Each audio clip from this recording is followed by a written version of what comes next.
Assalamualaikum warahmatullahi wabarakatuh. Perkenalkan, nama saya Siti Hanina. Saya guru di SMP Negeri 2 Batu Ampar, Kabupaten Kuburaya. Saya dalam video ini sebagai supervisor atau pengamat. Terima kasih. Warahmatullahi wabarakatuh. Perkenalkan, nama saya Rafelia, calon guru penggerak angkatan 10. Saya mengajar di SDN 22 Terentang. Dalam video ini saya berperan sebagai coach. Assalamualaikum warahmatullahi wabarakatuh. Perkenalkan, nama saya Syah Wirianto, guru dari SDN Negeri 5 Batu Ampar, calon guru penggerak angkatan 10 Kabupaten Kuburaya. Dalam video kali ini saya sebagai coach atau rekan yang akan di-coach oleh rekan saya. Terima kasih. Assalamualaikum warahmatullahi wabarakatuh, Ibu Lia. Waalaikumsalam warahmatullahi wabarakatuh, Bu Siti Hanina. Apa kabar Ibu Lia? Alhamdulillah sehat Ibu. Alhamdulillah. Nah, hari ini saya sebagai supervisor atau pengamat. Jadi sebelum mulai coachingnya, saya berperan sebagai pengamat ini. Tapi sebelum memulainya, ada beberapa hal yang terkait dengan rubrik penilaian agar Ibu juga tahu apa saja yang dinilai. Harapannya adalah prinsip dari coaching mulai dari kemitraan, proses yang kreatif, atau terakhir adalah memaksimalkan potensi itu bisa terlaksana dengan baik. Terus ada kompetensi inti dari coaching yang juga harus ada dalamnya, mulai dari present atau kehadiran penuh, terus mendengarkan aktif, mengajukan pertanyaan berbobot dan dengan teknik rasa, dan yang terakhir adalah penerapan alur kata yang wajib. Ya. Bisa dipahami ya Ibu ya? Bisa Ibu. Alhamdulillah. Nah, ada beberapa pertanyaan yang ingin saya tanyakan Ibu. Kompetensi mana nih yang pengen Ibu kembangkan dari coaching ini? Baik Ibu, yang ingin saya kembangkan dari coaching kali ini adalah pertanyaan berbobot, mendengarkan dengan rasa, rasa, dengan kehadiran aktif. penuh, dengan aktif, dan kehadiran penuh Ibu. Oke, berarti ada tiga ya Ibu ya. Yang pertama present atau kehadiran penuh, yang kedua itu adalah mendengarkan aktif, dan yang ketiga adalah pertanyaan berbobot. Benar? Benar Ibu. Oke. Nah, kompetensi yang lebih spesifik yang mana nih yang akan diobservasi kali ini Ibu? Yang akan saya kembangkan yang lebih spesifik itu ada dua Bu. Mendengarkan aktif dan pertanyaan berbobot Ibu yang akan saya kembangkan. Oke, berarti ada dua ya Ibu ya, mendengarkan aktif dan mengajukan pertanyaan berbobot. Oke, dari indikator ketercapaian dari tujuan pengembangan yang diinginkan, apa nih yang pengen Ibu sampaikan dari indikator tersebut? Yang ingin saya sampaikan adalah bagaimana si coach ini dapat memberikan ide-ide kreatifnya atau kompetensi yang ada dalam dirinya, menguatkan kompetensi yang ada dalam dirinya, dan saya dapat memberikan mendengarkan ide-ide Koci tersebut. Itu Ibu yang akan saya kembangkan. Oke, baik Ibu. Itu saja pertanyaannya. Semoga harapan Ibu bisa terlaksana dengan baik. Saya berharap Ibu bisa mindfulness di sini, jangan berpikir kemana-mana, di sini saja agar bisa terlaksana dengan baik tujuannya Ibu ya. Terima Iya, kasih Bu Lia. sama Ibu. Semangat. Semangat Bu. Assalamualaikum warahmatullahi wabarakatuh. Waalaikumsalam warahmatullahi wabarakatuh. Assalamualaikum Bu Lia. Waalaikumsalam Pak. Bagaimana kabarnya hari ini Bu? Alhamdulillah. Sehat Ibu? Sehat Pak, saya sehat. Nah, jadi Ibu ada waktu nggak nih? Kalau ada waktu, saya ada ada hal yang ingin saya bicarakan sama Ibu. Sekalian mau minta carikan solusi atau ide-ide, mungkin Ibu lihat ada punya ide gitu kan? Ada waktu saya Pak, saya akan dengarkan apa perkataan Bapak. Insya Allah, alhamdulillah saya hari ini nyantai Pak. Oh ya, syukurlah Bu. Nah, jadi gini Bu, saya tuh ada sedikit pusing juga gitu kan terkait sekarang kan jabatan saya kan sebagai pemimpin di sekolah saya tuh Bu. Jadi saya tuh pusing mau bagi waktu itu bagaimana gitu kan, karena badan satu kerjaan banyak gitu kan Bu. Contohnya misalkan kerjaan administrasi sekolah itu kan saya yang ngerjakan, kemudian belum lagi Arkas itu pun saya yang ngerjakan gitu kan. Nah, tambah lagi tugas di luar itu gitu kan. Nah, di desa juga sebagai BPD gitu ya Bu ya. Jadi kadang-kadang ini lagi pilkada, saya juga sebagai PPS. Jadi saya bingung kalau udah waktu itu bersamaan kerjaan itu ada, bagaimana saya membawa bagi waktu itu. Jadi saya tidak tahu yang mana prioritasnya yang harus dikerjakan dulu, yang mana yang di kemudian gitu Bu. Nah, jadi seperti itu Bu. Jadi bagaimana cara saya bisa bagi waktu tuh Bu. Ya, yang saya dengarkan dari keluh kesah Bapak atau pernyataan-pernyataan dari Bapak bahwa Bapak itu kesusahan membagi waktu atau memanage waktu yang karena pekerjaan tersebut datangnya beriringan ya Pak ya dalam satu waktu. Iya. Contohnya Bapak yang mengerjakan Arkas, Bapak juga yang mengerjakan manajerial, terus Bapak juga ikut PPS, belum lagi nanti karena sebagai pemimpin, jadi Bapak kesusahan bagi waktu. Itu tujuan Bapak ketemu saya ya Pak ya? Iya. Jadi menurut Bapak, kan tadi itu kan saking banyaknya ya atau banyaknya kegiatan Bapak, menurut Bapak prioritas utama Bapak mana dulu yang Bapak utamakan dari pekerjaan-pekerjaan itu, istilahnya yang mendesak, istilahnya yang dulu. Jadi Bapak harus yang dulu Bapak kerjakan, menurut Bapak seperti apa? Kadang tuh bingung juga kan Bu. Kalau udah kalau kayak Arkas itu kan kadang-kadang masih bisa lah kan dihentikan. Cuman kadang-kadang itu saya bingung. Misalkan rapat desa jam 1 siang, PPS juga ada rapatnya, kemudian ada lagi Zoom gitu kan. Jadi saya bingung tuh mana yang harus diprioritaskan itu kan. Nah, contohnya kemarin waktu seleksi PPS itu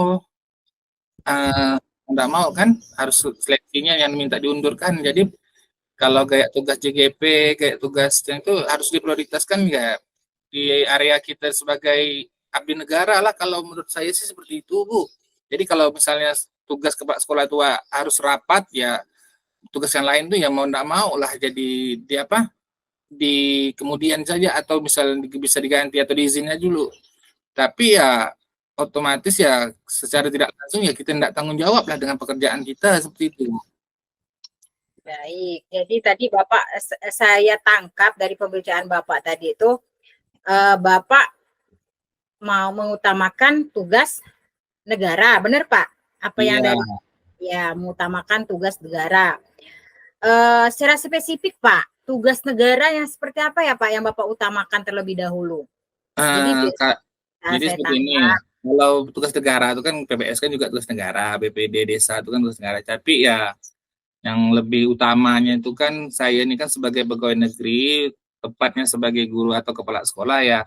Kalau memang tugas itu bersamaan, mungkin saya lebih memprioritaskan tuh ya tugas saya sebagai pemimpin lah, karena itu tanggung jawab yang lebih besar menurut saya, Bu.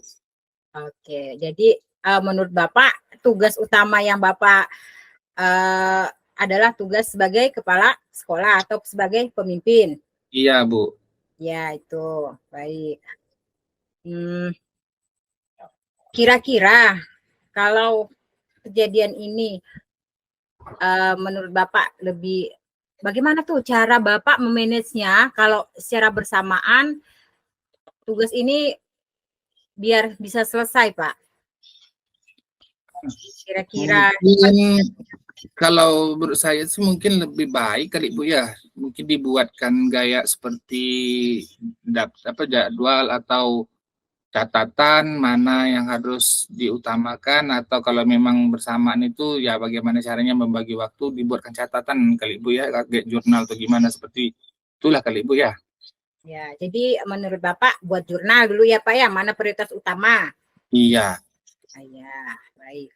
Selama ini ada nggak yang bisa bantu Bapak kalau untuk melakukan misalnya ada nggak yang bisa membantu Bapak atau yang bisa Bapak jadikan contoh dalam mengerjakan tugas-tugas Bapak tersebut? Kalau tugas untuk administrasi sih ya, kalau administrasi kalau hanya sekedar surat menyurat itu ya mereka tuh sih bisa lah kan, kalau kayak mengeluarkan tuh surat atau menuliskan surat itu bisa lah, apa tenaga DU di sekolah. Kemudian kayak di PPS anggota lain kalau emang itu sifatnya ndak prinsip ya bisa lah mereka kan. Nah, kemudian kalau yang namanya itu sih kawan-kawan sih siap sih bantu Bu sebenarnya itu. Cuman kan kita nih kenapa kita sanggupi semua kalau kita sendiri aja enggak mampu untuk bertanggung jawab dengan pekerjaan yang jadi beban saya seperti itulah Bu. Ya. Jadi yang saya tangkap itu ada ya guru lain yang bisa bantu Bapak. Iya. Ya. Kira-kira ini kejadian ini dalam waktu ini atau sudah lama Pak? Yang terasa benar tuh sibuknya itu memasuki dalam 3-4 bulan terakhir inilah Bu. 4 bulan terakhir. Karena kalau sebagai kepala sekolah kan udah berjalan dari setahun lebih kan. Nah, tahun lalu pun saya juga megang APKAS gitu kan. Cuman enggak terlalu sempit lah rasanya waktu itu. Tapi sekarang karena PPS juga udah masuk seperti itu, kemudian tambah lagi kita pendidikan ini gitu Bu. Jadi ya terasa waktu tuh gayanya tuh sempit benar rasanya Bu. Sempit benar ya. Dari yang saya tangkap tadi ini sudah berjalan 4 atau 5 bulan. Kira-kira kalau untuk mengatasi ini perlu target enggak Pak? Ada target enggak untuk mengatasinya?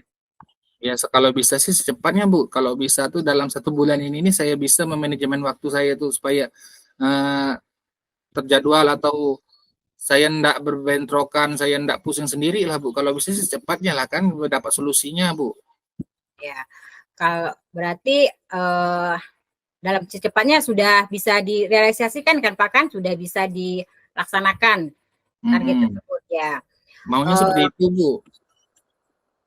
Baik, kalau begitu tanggung jawabnya sudah Bapak sudah menargetkan untuk bertanggung jawab menyelesaikan masalah ini dalam bulan ini. Kira-kira ada yang bisa membantu Bapak atau memang Bapak sendiri dalam melaksanakannya Pak? Saya itu ya kalau memang untuk administrasi sekolah itu ya bisalah minta bantu kawan. Kalau untuk tadi seperti saya bilang, kalau untuk pembuatan surat bisa minta bantu TU, kalau yang lain itu bisa minta bantu guru, tapi yang halnya prinsip harus kepala sekolah ya harus saya lah kan. Kemudian untuk PPS itu kalau emang itu halnya yang bisa diminta izin kalau emang bentrokannya lain ya kita minta izin lah gitu kan, bisa kawan pun siap untuk bantu gitu kan, siap untuk menghandle gitu kan ya, yang jelas tuh kawan-kawan siap support Bu. Ya. Dari pembicaraan kita tadi saya tangkap Bapak sudah bisa memanage diri Bapak, sudah bisa jurnal yang Bapak anukan. Ada lagi nggak Pak yang ingin disampaikan atau pertanyaan-pertanyaan yang ingin di-sharingkan lagi? Saya kira itu saja Bu, karena memang dalam bulan-bulan ini memang terasanya seperti itu, itulah yang jadi masalah utama saya Bu. Baik, kira-kira nanti kalau misal ada pertanyaan lanjutan atau nanti kita tindak lanjut atau refleksi lagi, Bapak bisa ketemu saya? Insya Allah bisa Bu. Saya pun berharapnya itu nanti setelah realisasi tentang apa yang saya bicarakan tadi itu, saya juga ingin berefleksi sama Ibu, kemudian meminta lagi solusinya dari Ibu atau ide dari Ibu itu seperti apa itu Bu. Saya tangkap dari pembicaraan tadi kita ini, saya pengen tuh nanti tuh dengarkan lagi pengalaman-pengalaman Bapak, bagaimana cara Bapak mengatasi masalah-masalah Bapak, bagaimana Bapak memanage diri Bapak. Siapa tahu nanti itu bisa jadikan pengalaman saya juga. Terima kasih karena Bapak sudah mau berbagi, sudah mau bercerita tentang pengalamannya. Seru loh Pak. Jadi saya bisa sedikit banyak tahu nih, oh begini ya caranya, berarti prioritas utama ya sesuai dengan fungsi kita lah ya sebagai seorang PNS gitu ya. Makasih ya Pak karena mau berbagi. Saya juga terima kasih Bu karena Ibu telah mau mendengarkan keluh kesah saya, kemudian membantu saya mencarikan ide dan solusi dari permasalahan yang udah ada dalam diri saya gitu kan. Saya berharap kedepannya Ibu tidak jemu-jemu dan tidak capek dengan keluh kesah yang telah saya surahkan sama Ibu gitu kan. Semoga Ibu bisa jadi motivator lah buat saya gitu. Ya, saya juga begitu Pak. Sama-sama ya Pak. Ya, selamat ya Pak. Semangat. Terima kasih Bu Lia. Sama-sama. Assalamualaikum warahmatullahi wabarakatuh, Pak. Waalaikumsalam warahmatullahi wabarakatuh. Assalamualaikum Ibu Lia. Waalaikumsalam Ibu. Bagaimana Ibu perasaannya setelah selesai coaching dengan Pak Sahwir? Perasaannya deg-degan Bu. Ya, saya deg-degan, cemas. Apakah saya bisa jadi coaching yang baik, coaching yang benar-benar sesuai dengan prinsip Tirta, alur Tirta, menggunakan alur Tirta, terus prinsip-prinsip coaching saya bisa gunakan. Itu Bu, jadinya rasa ada perasaan cemas Bu. Oke, manusiawi ya Ibu ya. Baik, kita langsung ke pertanyaan refleksi. Apa yang sudah Ibu lakukan dari indikator ketercapaian saat coaching itu, apa yang sudah Ibu lakukan? Yang sudah saya lakukan itu, yang pertama itu saya sudah melakukan mendengarkan dengan rasa. Terus saya sudah mengajukan pertanyaan berbobot. Itu yang sudah saya lakukan sesuai dengan alur Tirta. Itu Ibu. Iya. Iya, saya juga melihat dari kedua ini sudah Ibu lakukan dengan baik, mulai dari mendengarkan secara aktif dari pernyataan-pernyataan coaching-nya, terus Ibu juga sudah mengajukan beberapa pertanyaan berbobot, mulai dari tujuannya ada di pertanyaan itu, terus aksinya, identifikasinya ada, tanggung jawab juga sudah ada, dan menurut saya itu bagus Ibu. Iya Bu, makasih Ibu. Iya. Terus ada satu lagi yang ingin saya tanyakan ya, kompetensi apa nih yang seharusnya Ibu kembangkan dan ingin Ibu kembangkan? Mungkin ya Bu ya, kehadiran penuh ya Bu, atau nanti menggunakan teknik stop. Jadi ada memberikan jeda sedikit gitu dari si coachnya biar bisa berpikir. Itu yang mungkin akan saya kembangkan kembali Bu. Itu yang perlu saya tingkatkan juga. Iya, Ibu. Saya rasa juga demikian, Ibu, ya. Kehadiran penuh juga penting untuk kita terapkan dalam coaching. Terus, ada kalanya kita juga harus, eee, menggunakan teknik stop. Jadi, coaching kita tidak gondol dengan pertanyaan gitu ya, Bu, ya? Iya benar Bu, jadi kita ada jeda untuk berpikir kira-kira apa sih yang bisa kita gali terus dari si coach ini Bu, begitu Bu. Iya, itu betul, Ibu. Tapi menurut saya Ibu sudah baik, sudah bagus dalam Iya, penerapan tirtanya, alurnya juga sudah bagus, mendengarkan aktifnya juga sudah bagus, pertanyaan bobotnya ada. terima kasih Ibu. Iya, semangat Ibu. Iya, ya Bu. Assalamualaikum. Waalaikumsalam warahmatullahi wabarakatuh.